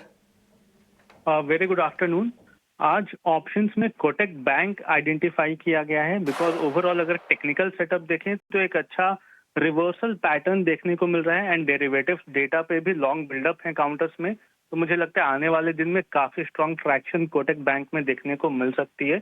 सो कोटक बैंक के दिसंबर मंथ के कॉन्ट्रैक्ट में 2140 का कॉल ऑप्शन खरीदने की राय है। 34 रुपीज के आसपास होवर कर रहा है। 24 का स्टॉप लॉस लगाना है, एंड 56 तक टारगेट्स हमें एक्सपेक्टेड है। जो मैक्सिमम रिस्क है वो नियरली 4000 का है, और मैक्सिमम प्रॉफिट जो है टारगेट अचीव होने पे वो नियरली 8800 के बनते हुए दिखाई दे सकते हैं। 140 के स्ट्राइक की कॉल 34 रुपए में खरीदें। 56 का इसके प्रीमियम का टारगेट है। स्टॉप लॉस इस प्रीमियम के लिए 24 रुपए का रखे। शुक्रिया ओशो, आपने वक्त निकाला, हमारे दर्शकों को ऑप्शंस की एक कॉल दी। लेकिन जो भी ट्रेड करते हैं ऑप्शंस में या फ्यूचर एंड ऑप्शंस मार्केट में, उनके लिए एक रिस्क डिस्क्लोजर ये है सेबी की तरफ से कि हाँ, 10 में से 9 लोग सिर्फ अपने पैसे गंवाते हैं। औसतन हर ट्रेडर 1 लाख रुपए का नुकसान कर लेते हैं। घाटा होने के बाद भी आपको 28% सिर्फ ट्रांजैक्शन में खर्च करने पड़ते हैं। मुनाफा होने पर भी आपका 15 से 50% ट्रांजैक्शन में ही चला जाता है। ये ध्यान रखिए, फिर आप एफएनओ में ट्रेडिंग करें। चलिए, हमारी एक्सक्लूसिव खबर भी जल्दी दिखाएंगे कि लेबर कोड में क्या खास है। श्रम सचिव के साथ खास बातचीत होगी नए लेबर कोड पर। श्रम सचिव का मेगा इंटरव्यू कुछ ही देर में आप ईटी नाउ स्वदेश पर देख पाएंगे। वंदना गुरनानी जी से खास बातचीत सिर्फ और सिर्फ ईटी नाउ स्वदेश पर। जल्द ही वो हर खास बातें कि लेबर कोड में क्या है, कौन कौन से सेक्टर पर इसका ज्यादा असर होगा, कहाँ निगेटिव और कहाँ पे पॉजिटिव असर होने वाला है।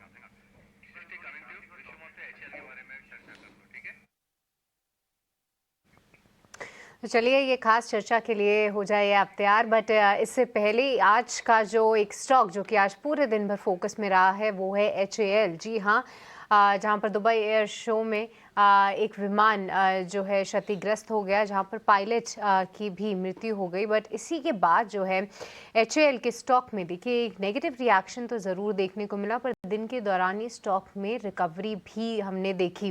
विश्वमोहन, आई थिंक इस पे कंपनी का क्लैरिफिकेशन भी आया है, और कई सारी ब्रोकरेज रिपोर्ट्स ये भी बता रही है कि देखिए ये जो ऐसी दुर्घटना होती है ये दुखद ज़रूर होती है, बट ये कोई नई बात नहीं है। और ऐसे में कंपनीज जो हैं अपने ऑर्डर बुक और अपनी जो पाइपलाइन है उसको मजबूत रखती है। क्या कुछ और डिटेल्स निकल कर देखिए, क्लैरिटी अब तक साफ नहीं है। जांच जारी है कि किस वजह से वो दुर्घटना हुई थी, क्योंकि जिस तरह से वहाँ पर शो, इस तरह के शो में कई बार इस तरह की घटनाएं हिस्टोरिकली भी हुई है। और लेकिन तेजस के क्रैश होने की ये दूसरी खबर है। 2 साल में तेजस से जुड़ा हुआ दूसरा बड़ा हादसा है, इस वजह से चिंता है और आज 3.5% गिर गया। लेकिन इस गिरावट के बावजूद भी यहाँ पर ब्रोकरेज हाउसेस इस स्टॉक पर काफ़ी ज़्यादा बुलिश है। 3 ब्रोकरेज हाउसेस की जो रिपोर्ट आई है वो यहाँ पर काफ़ी अपसाइड की संभावनाएं देख रहे हैं। एचएएल में एलारा कैपिटल का जो टारगेट है यहाँ से 5,680 रुपए का है। उनको लगता है जो करंट लेवल से 24% तक की तेजी की संभावनाएं बन रही है और उनका ये भी कहना है कि कंपनी के ऑर्डर और डिलीवरी पर इसका कुछ खास असर नहीं होगा, कि यहाँ पर कंपनी की गलती नहीं है या नहीं, इसको लेकर कोई भी इस तरह की बात साबित नहीं हुई है। CLSA ने आउट परफॉर्म की रेटिंग दी है एचएएल को, लक्ष्य दिया है 5,436 का और यहाँ से उनको लगता है कि करीब करीब 18% की तेजी मौजूदा लेवल से भी दिख सकती है। चॉइस इंस्टीट्यूशनल ने भी बाई कॉल दी है, उनका टारगेट है 5,570 का। तो सभी 5,500 रुपए के आसपास का टारगेट दे रहे हैं और उनको 20 से 24% तक की तेजी करंट लेवल से लग रही है। और एक्सपर्ट्स के मुताबिक क्रैश की शुरुआती वजह निगेटिव जी मैनूवर हो सकता है, क्योंकि जो पैतराबाजी दिखाते हैं उसमें इस तरह की दुर्घटनाएं पहले भी कई बार हुई है। उसकी जांच हालांकि अभी तक जारी है। और तेजस के बारे में यह भी कहा गया है जो ये प्रोग्राम है दुनिया में सबसे जटिल इंजीनियर्स LCA प्रोग्राम में गिना जाता है और ऐसे हाई इंटेंसिटी ट्रेनिंग फ्लाइट्स में जो दुर्घटनाओं का जो रिस्क होता है वो होता है। तो ऐसे में तेजस पे ब्लेम करना या कंपनी को लेकर इस तरह की चिंता करने की बात नहीं है, ऐसा ब्रोकरेज हाउसेस की रिपोर्ट में कहा गया है। वो काफी बुलिश साउंड कर रहे हैं। चलिए एक अपने मेहमान से भी एक इस पर राय ले लेते हैं। श्रीकांत जी, आपकी राय एचएएल को लेकर क्या है? तो देखिए, वैसे अगर टेक्निकल पैटर्न को देखें तो ये स्टॉक एक करेक्टिव पैटर्न में था और उस करेक्टिव पैटर्न के अगर हम फॉर्मेशन को देखें तो मुझे लगता है कि आज उसमें कंटिन्यूएशन हुआ है। बट कभी भी अगर स्टॉक अगर कोई न्यूज़ फ्लो में आ जाता है, जो न्यूज़ फ्लो अनसर्टन होता है, तो ऐसे केस में क्या होता है कि उसमें कुछ ट्रेड करना मुश्किल हो जाता है। ऐसे केस में इसके एक रेंज को हम फोकस करते हैं और उस रेंज के अगर लोअर बाउंड्री पे अगर ये स्टॉक आ जाता है तो काफ़ी अट्रैक्टिव हो जाता है। तो इस पर्टिकुलर टेक्निकल फॉर्मेशन की जो लोअर बाउंड्री है दैट इज अराउंड 4,300। अगर ये स्टॉक करेक्शन में 4,300 के करीब अगर आता है तो वहां पे इसे खरीदे। करंट लेवल से काफ़ी मुश्किल है बोलना कि ये यहाँ से रिबाउंड करेगा कि वापस से एक बार क्रैश में आएगा, ये पता नहीं चल रहा है। तो करंट लेवल से मैं ये कहूँगा कि अगर अगर कोई करेक्शन आता है बिकॉज ऑफ एनी रीजन तो लॉन्ग टर्म के व्यू के साथ 4,300 के करीब बेस्ड ऑन टेक्निकल्स इसे खरीदा जा सकता है। हायर लेवल्स पे 4,800 4,900 के करीब बड़ा रेजिस्टेंस बना हुआ है। तो ये आपको 4,300 के आसपास यहाँ पे डिप में खरीदारी के मौके देख सकते हैं। टेक्निकल ये है, हालांकि अभी न्यूज़ बेस्ड रिएक्शन यहाँ पर देखने को मिल रहा है। चलिए एक अहम अपडेट, अहम खबर जिसकी हम चर्चा भी कर रहे थे, लगातार टीज भी कर रहे थे कि सरकार ने पुराने लेबर लॉ की जगह 4 नए लेबर कोड लागू कर दिए हैं। आज़ादी के बाद देश में ये अब तक के सबसे बड़े रिफॉर्म में से एक है। नए लेबर कोड पर प्रकाश प्रियदर्शी ने श्रम और रोजगार मंत्रालय के सचिव वंदना गुरनानी जी से खास बातचीत की। उन्होंने क्या कहा, आइए सुन लेते हैं। देश में श्रम सुधारों की प्रक्रिया शुरू कर दी गई है। जो 4 न्यू लेबर कोड्स थे उसको नोटिफाई कर दिया है सरकार ने। तमाम तरह की ड्यू डिलिजेंस कंसल्टेशन के बाद जो रूल्स हैं उसको लगभग अंतिम रूप दे दिया गया है। इसका मतलब ये है कि आज़ादी के बाद देश में बड़े पैमाने पर श्रम सुधार होंगे। किस किस तरह के प्रोविजंस हैं, किस किस तरह की तैयारियां हैं, सरकार इसको कैसे इफेक्टिव इम्प्लीमेंटेशन को इंश्योर करेगी, इस मसले पे बात करने के लिए हमारे साथ केंद्रीय श्रम सचिव वंदना गुरनानी है। मैम, ET नाउ स्वदेश से बात करने के लिए आपका शुक्रिया। सबसे पहले तो आपको बधाई, लंबे वक्त के बाद, लंबे इंतजार के बाद, तमाम तरह के डिलिब्रेशंस कंसल्टेशन के बाद इन कोड्स को नोटिफाई किया है गवर्नमेंट ने। अब क्या तैयारियां होंगी यहाँ से ताकि आप इसको इंश्योर करें कि इफेक्टिव इम्प्लीमेंटेशन हो? तो आपने जैसे ठीक कहा कि इसकी तैयारी बहुत ज़रूरी है। तो हमने एक्चुअली इसकी तैयारी पिछले कई सालों में काफ़ी तैयारी इसकी करके रखी है। सबसे पहले तो जब भी कोई ऐसा नया लॉ आता है उसके साथ सबऑर्डिनेट लेजिस्लेशन और उसके रूल्स बनने होते हैं। तो ये रूल्स जो केंद्र सरकार और राज्य सरकारों की तरफ से ये रूल्स पूरे रेडी हैं। राज्य सरकारों के जो रूल्स हैं वो हमारे साथ समन्वय में बनाए गए हैं उनमें, ताकि वो जो हमारा कोड के फ्रेमवर्क के साथ अलाइंड हो। ये सभी रूल्स अब रेडी हैं। इनफैक्ट कई राज्यों ने तो कोड आने से पहले अपनी तरफ से कुछ अमेंडमेंट्स पुराने एक्ट्स में भी किया था। तो उनकी जैसे हम कहेंगे वो पूरा को इम्प्लीमेंट करने के लिए पूरे तत्पर हैं, रेडी हैं। तो अब मिलके हम लोग इन कोड्स के जो रूल्स हैं उनको सबसे पहले हमें नोटिफाई करना है, ये हमारी फर्स्ट प्रायोरिटी रहेगी। और उसी के साथ साथ इन कोड्स को इम्प्लीमेंट करने के लिए जो हमें एक डिजिटल सिस्टम्स बनाने हैं। हमारे नेशनल लेवल पे डिजिटल सिस्टम्स कुछ बने हुए हैं, स्टेट लेवल पे कुछ राज्यों में है, कुछ में नहीं है, तो उनकी पूरी तैयारी करके इनको आगे ले जाना है ताकि इस कोड्स के जो डिजिटल सिस्टम्स जो हैं वो भी ठीक से इम्प्लीमेंट हो पाए। इस बड़े सुधार की बुनियाद वहाँ से लिखी जाएगी कि राज्यों की तरफ से किस तरह का सहयोग मिलता है, क्योंकि लेबर कॉन्क्रीट सब्जेक्ट है, जाहिर तौर पे स्टेट गवर्नमेंट्स को भी अपने रूल्स को नोटिफाई करने होंगे। तो क्या राज्यों के साथ आम सहमति बन गई है सभी राज्यों के साथ कि वो एक साथ नेशन वाइड रोल आउट के लिए तैयार हैं? तो देखिए, जैसे हमारा राज्यों के साथ हमेशा निरंतर एक वार्तालाप और एक समन्वय रहता है। अभी भी 11 और 12 नवंबर को हमारा एक नेशनल वर्कशॉप हुआ था जिसमें हमने कई विषयों के बारे में चर्चा की थी, जिसमें से लेबर कोड्स के विषय में भी चर्चा हुई थी। और जैसे मैंने कहा कि राज्यों ने ऑलरेडी अपने रूल्स, मेजॉरिटी राज्यों ने अपने रूल्स रेडी करके रखे हुए हैं। अब ये रूल्स जो हैं, और ये रूल्स हमारे नेशनल जो कोड्स हैं हमारे नेशनल रूल्स के साथ समन्वय में बने हैं, इन रूल्स को नोटिफाई करना होगा। तो सभी राज्यों को और सभी यूटीज को भी इन रूल्स को नोटिफाई करना होगा। और इस कब तक उम्मीद करें इसकी? तो अब यह है कि हम चाह रहे हैं कि ये जल्द से जल्द रूल्स जो है अगले हफ्ते 10 दिन में एटलीस्ट केंद्रीय स्तर पर हम नोटिफाई करें। राज्यों से भी हम बात कर रहे हैं और ये प्री पब्लिश होंगे।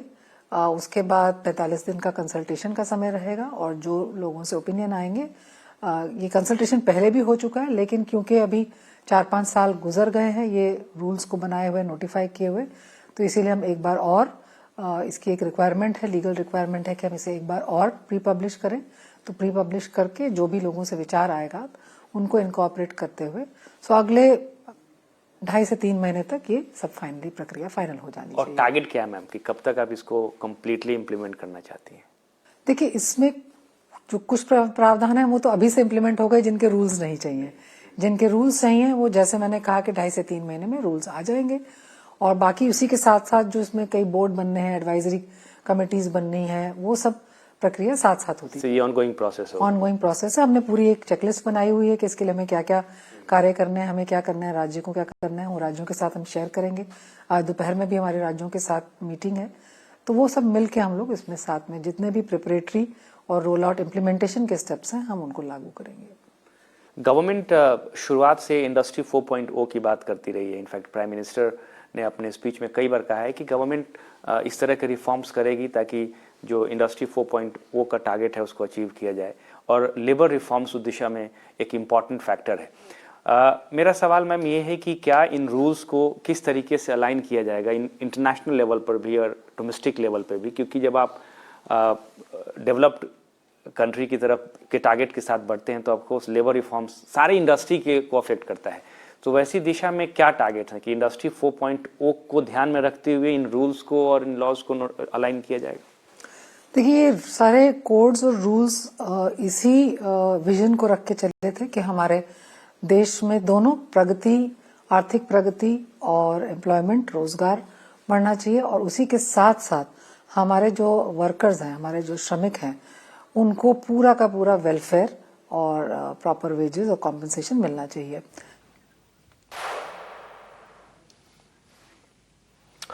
तो वंदना गुरनानी, लेबर सेक्रेटरी का इंटरव्यू आप सुन रहे थे, और 4 नए श्रम कानून आ गए हैं और अब उनके सक्सेसफुल इफेक्टिव इम्प्लीमेंटेशन पर सरकार का पूरा फोकस रहने वाला है। ये 4 जो कानून हैं, the code on wages, industrial relations code, code on social security और occupational safety, health and working condition code, ये 21 नवंबर से इफेक्ट में आ गए हैं। इस लेबर लॉ के बाद एक कंपनी है जो स्टाफिंग से जुड़ी है और उसके शेयर में हम देख रहे हैं तेजी। एक जरा व्यू ले लेते हैं उस पर, और हमारे साथ गौरव जी हैं। गौरव जी, टीम लीज आज हम देख रहे हैं कि थोड़ी इसमें तेजी लौटी तो है, हालांकि 4% के आसपास की शेयर गिरा बहुत है। श्रीकांत जी, आपसे व्यू लेना चाहेंगे इस पर। टीम लीज में क्या आप आगे एक्साइटमेंट और बिल्ड होते हुए यहां से देख रहे हैं?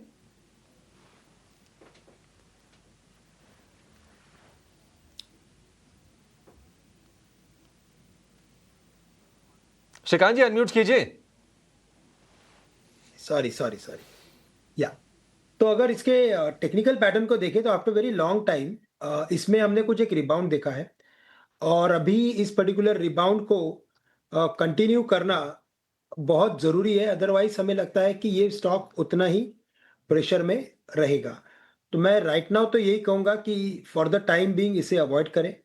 अगर कोई पुल बैक अगर आ रहा है इस पर्टिकुलर स्टॉक में तो तकरीबन 1650 या 1600 के करीब इसमें कुछ लॉन्ग की पोजीशंस बनाई जा सकती है। That is also with a very short term view, क्योंकि 1600 के लेवल्स के टूटने के बाद हमें लगता है कि ये स्टॉक थोड़ा और करेक्ट हो सकता है। मे बी शायद 1450 के लेवल्स भी दिखा सकता है, तो काफ़ी रिस्की है। बट बिकॉज कि इन बिटवीन कुछ एक्टिविटी इसमें दिखाई दी थी, तो हमें लगता है कि 1600 के स्टॉप लॉस के साथ 1650 के करीब कुछ खरीदारी की जा सकती है।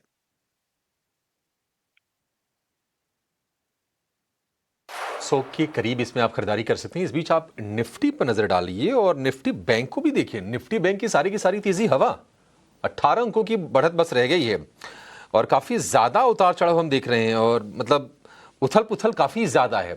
निफ्टी तो बाकायदा लाल निशान में चला गया, 100 अंकों की गिरावट यहां पर हो गई है और वोलेटाइल काफी ज्यादा है। अच्छा, निफ्टी बैंक 250 अंकों पर आपको दिखाई देगा, एक झटका लगा, उसके बाद फिर से हम देख रहे हैं कि थोड़ा ऊपर ये आया है।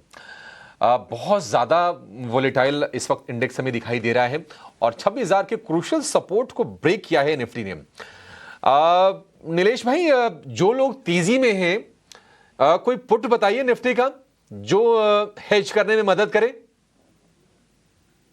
बिल्कुल अभिषेक जी, देखिए 26,000 का पुट रडार पे था, क्योंकि 26,000 एक इम्पॉर्टेंट सपोर्ट के तौर पर निकल के आ रहा था। अगर कल के डेरिवेटिव डेटा की एक्सपायरी के डेटा भी देखे तो 26,000 पे जो पुट राइटर्स थे, अब वहां पर अनवाइंडिंग होनी शुरू हो गई है। तो यहाँ पे ऐसा लग रहा है कि 26,000 का पुट जो फिलहाल 75 पर ट्रेड हो रहा है, अगर ये 65 से 60 के रेंज में आता है तो इसे as a hedging as well as मंदी करने के लिए इस पर्टिकुलर पुट ऑप्शन को खरीद के चल सकते हैं। ऊपरी स्तर पर 120 150 तक की अपसाइड यहाँ पर देखने को मिल सकती है एंड 35 इनफैक्ट 35 रुपीज का यहाँ पे स्टॉप लॉस रखना होगा। अंडरलाइन की बात करें तो मुझे ऐसा लग रहा है कि निफ्टी का अंडरलाइन यहाँ से 21 डीए में को एक बार टेस्ट करता हुआ नजर आ सकता है, जो 25,900 25,850 के रेंज में हो सकता है कल के सेशन में निफ्टी टेस्ट करता हुआ नजर आए। तो ओवरऑल फिलहाल के लिए शॉर्ट टर्म के लिहाज से जब तक 26,200 के ऊपर निफ्टी नहीं निकलता है तब तक यहाँ पर ऊपरी स्तरों पर फिर से एक बिकवाली का ट्रेंड हमें देखने को मिलेगा। 26,200 के ऊपर जब तक नहीं निकलता तब तक बिकवाली का ट्रेंड देखने को आपको मिलेगा। 26,000 वाली ये जो पुट है 25 नवंबर की, यानी कि कल वाली ही, फिलहाल 74 रुपये 5 पैसे किसके भाव हैं और आज हमने देखा कि 55 पर खुला और 55 से 75, तो उसमें एक्टिविटी पहले से भी हम थोड़ा सा देख रहे थे और अब चूंकि बाजार नीचे आए हैं तो उसमें रुझान हम फिर से बढ़ते हुए देख रहे हैं। 25,958 का भाव आप देखेंगे, दिन के निचले स्तर पर बाजार है और दिन के ऊपरी स्तर से अगर देखेंगे तो 200 अंकों के आसपास की गिरावट निफ्टी में हो गई है। एक छोटे से ब्रेक के लिए रुकेंगे, लेकिन अपने दोनों एक्सपर्ट्स हम गुजारिश करेंगे कि बीटीएसटी और एसटीबीटी के सौदे अपने तैयार रखें। अपने दर्शकों को हम कुछ बेहतरीन स्टॉक्स बताएंगे जो इस थोड़े से नेगेटिव सेंटिमेंट के बीच में, नकारात्मक माहौल के बीच में आपके मुनाफे को बढ़ाने में मदद करेंगे। आप कहीं जाएगा नहीं।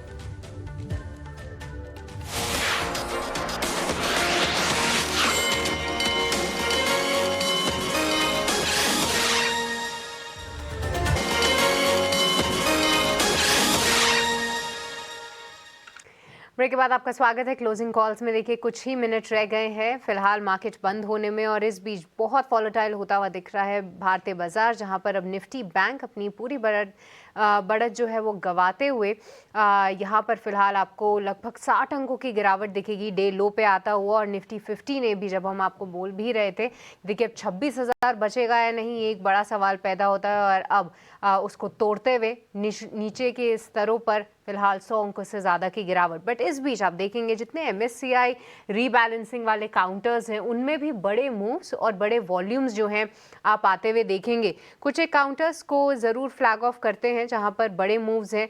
सीमेंस एनर्जी, यहाँ पर आप देखिए, यहाँ पर उम्मीद थी कि नया इनफ्लो आते हुए दिखेगा और उसके चलते जो है स्टॉक में फोकस भी था, बट अभी एकाएक करके जो है ये स्टॉक में गिरावट हावी होती हुई दिखी है। लगभग 6% की गिरावट है। देखिए एमएससीआई रीबैलेंसिंग, सीमेंस एनर्जी अगर हम देखेंगे तो वहाँ पर एक बड़ी गिरावट है, क्योंकि एमएससीआई रीबैलेंसिंग को देखिए अगर आप रीच करेंगे तो दोनों ही साइड से आपको रीच करना पड़ता है। ज़रूरी नहीं है कि अगर इनफ्लोज आए तो स्टॉक ऊपर ही जाएगा, या फिर अगर आउटफ्लो है तो स्टॉक नीचे ही जाएगा। बड़े ऑपोजिट मूव्स भी जो हैं आप कई बार इसमें आते हुए देख सकते हैं।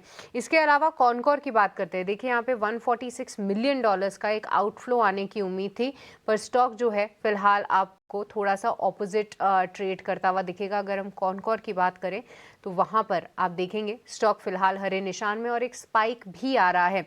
इसके अलावा टाटा एलेक्सी में भी $162 मिलियन का जो है एक आप आउटफ्लो देख सकते थे, और यहाँ पर आप देखिए एकाएक लगभग 2% की गिरावट आप इस काउंटर में देख रहे हैं।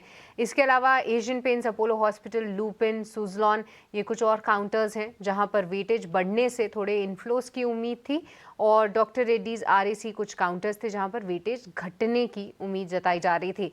तो जी हाँ, बड़े मूव्स इन काउंटर्स में ज़रूर हम देख रहे हैं। बट एक बार कॉनकॉर पे भी व्यू लेते हैं। हमारे साथ नीलेश भी मौजूद है। नीलेश, एक बार कॉनकॉर पे अपने व्यू बताइए। देखिए आउटफ्लो तो एक खबर ज़रूर है, बट हाल फिलहाल काउंटर अच्छे मूव्स दिखा रहा है। जिस तरीके से सीमेंट का ट्रांसपोर्ट कॉनकॉर से हो रहा है उसको लेकर जो है एक बड़ा ट्रिगर साबित हो सकता है।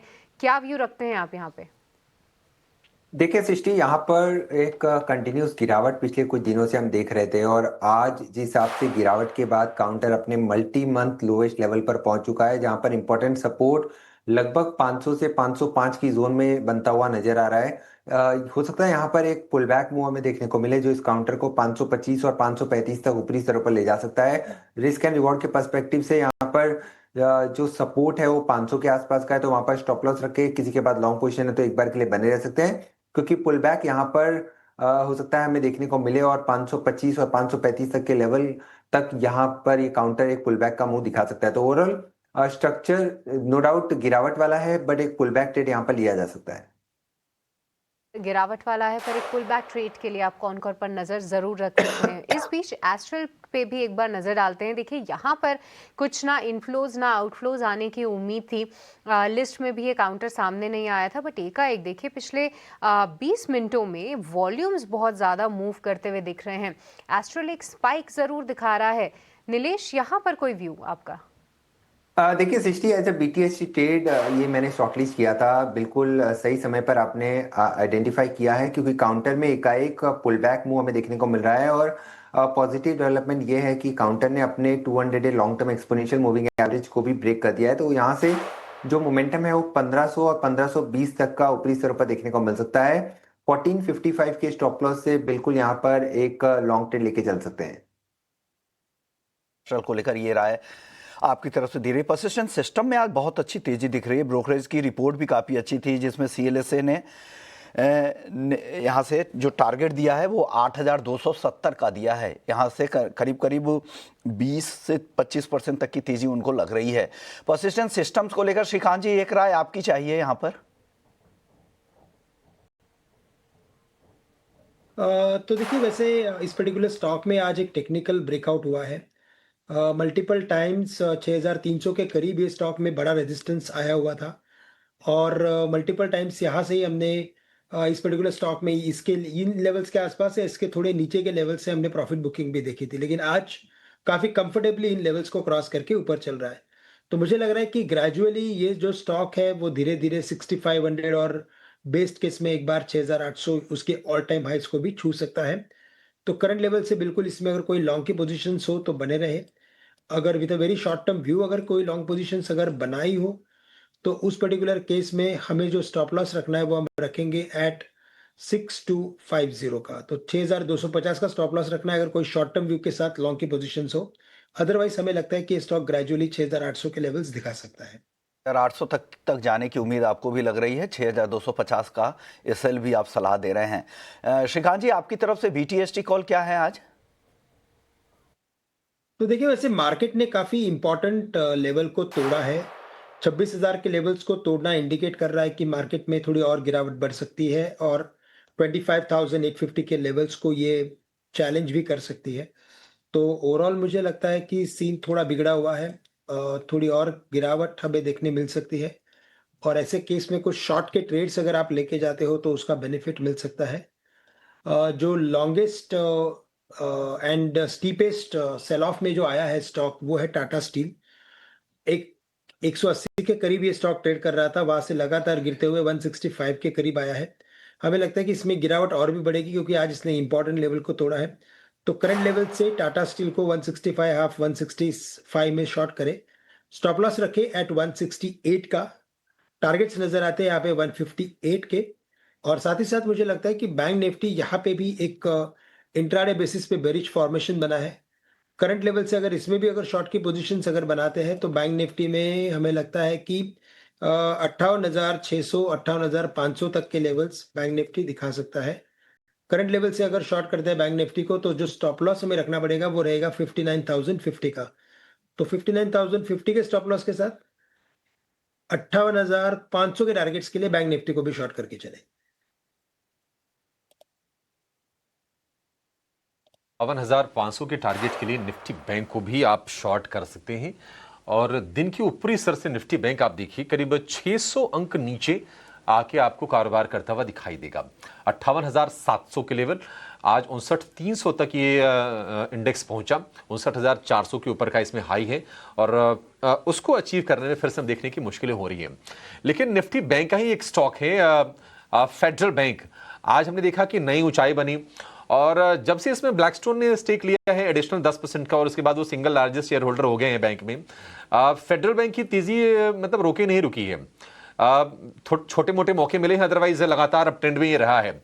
और अभी भी आज देखिए कि ये बाजार वीक हुआ, स्टॉक सारे नीचे आए, लेकिन फेडरल बैंक मजबूत आपको दिखाई देगा। नीलेश जी, फेडरल बैंक क्या बीटीएसटी का कैंडिडेट है ये शेयर?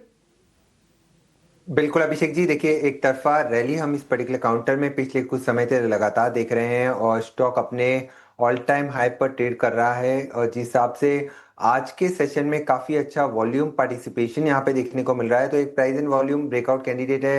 एक flag and pole kind of pattern भी यहाँ पर डेवलप होता हुआ नजर आ रहा है, तो बिल्कुल एक फॉलोअप मूव यहाँ पर भी देखने को मिल सकता है। देखिए आज इतने खराब मूड एंड माहौल में भी काउंटर आउट परफॉर्मेंस दिखा रहा है, तो डेफिनेटली यहाँ पर एक पुल बैक, एक फॉलोअप मूव इनफैक्ट मैं कहूंगा देखने को मिल सकता है, जो स्टॉक को 255 और 260 तक ले जा सकता है।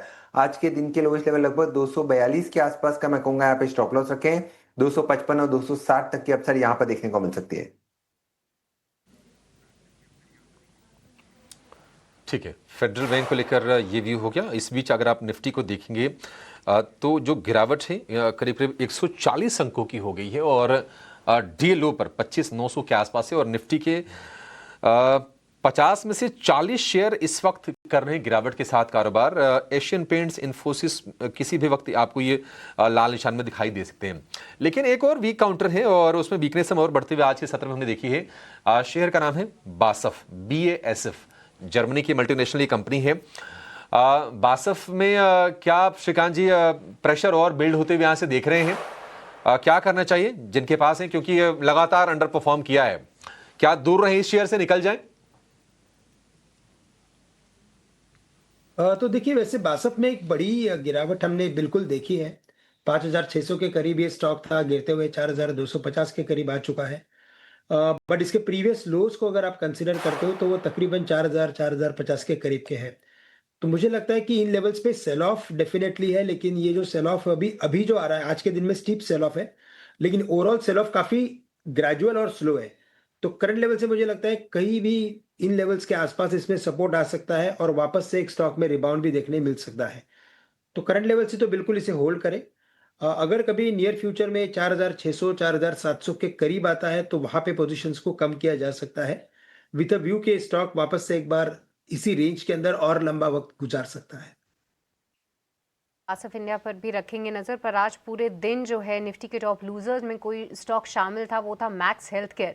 देखिए हाल फिलहाल नतीजे आए थे और उसके बाद एक अच्छा अपमूव रहा, बट आज के सत्र में नीलेश मैं देख पा रही हूँ कि एक बेरिश एनगल्फिंग पैटर्न ये बना रहा है और आमतौर पे जब भी ये पैटर्न बने टेक्निकल फ्रंट पे तो गिरावट थोड़ी सी कंटिन्यूड रहती है। क्या आप इस रीडिंग से सहमत हैं और क्या व्यू रखते हैं आप मैक्स हेल्थ केयर पे? इसलिए भी पूछ रही हूँ क्योंकि देखिए नतीजे अच्छे आए थे, उसके बाद एकाएक जो स्टॉक में अपमूव रहा, कई सारे लोग इसमें एंटर करते हैं, तो क्या इन स्तरों पे निकल जाना बेहतर रहेगा या फिर थोड़ा और बाउंस बैक दिखा सकता है स्टॉक? बिल्कुल सृष्टि, बिल्कुल ठीक कहा आपने। देखिए एक पुल बैक मूव हमने देखा था, लगभग 1100 से 1180 तक का पुल बैक का मूव था, और उसके बाद इस प्रकार का जो बेरिश एंगल्फिंग पैटर्न जो बन रहा है, बेसिकली बेरिश रिवर्सल पैटर्न है, तो यहाँ पर डेफिनेटली एक फॉलोअप मूव हमें देखने को मिल सकता है। तो जब तक आज के हाइज ब्रेक नहीं होते जो लगभग 1180 के आसपास के हैं, तब तक यहाँ पर कोई भी पुल बैक अगर देखने को मिलेगा तो वहां पर बिकवाली ही हावी होती नजर आएगी, और यहाँ पर follow up on the lower side हमें 1120 और 1100 तक देखने को मिल सकता है। तो बेरिश सेटअप है थोड़ा सा, और किसी के बाद लॉन्ग पोजीशन है तो बिल्कुल एक बार के लिए एग्जिट कर सकते हैं। तो एक लॉन्ग पोजीशन है उसको एग्जिट करना चाहिए। पर श्रीकांत जाते जाते एक बार क्विकली सीजी पावर पर भी अपनी राय दीजिए। देखिए 4% की कमजोरी ये पर्टिकुलर काउंटर दिखा रहा है, कहीं ना कहीं अपने सपोर्ट 700 के लेवल को तोड़ता हुआ नीचे निकला है, क्या व्यू रखते हैं यहाँ पे? देखिए यहाँ पे भी एक इम्पोर्टेंट लेवल ब्रेक हो चुका है। आज की गिरावट काफी गहरी है। करंट लेवल से मुझे यही लग रहा है कि इसमें और गिरावट बढ़ेगी, ये स्टॉक थोड़ा और करेक्ट हो सकता है। 640 या 630 तक के लेवल्स भी दिखा सकता है। तो करंट लेवल से भी मैं कहूँगा कि कम से कम 5 से 10% की गिरावट हमें देखने मिल सकती है। तो it is better to stay away. अगर कोई फ्रेश पोजीशंस लेनी हो तो इंतजार करें।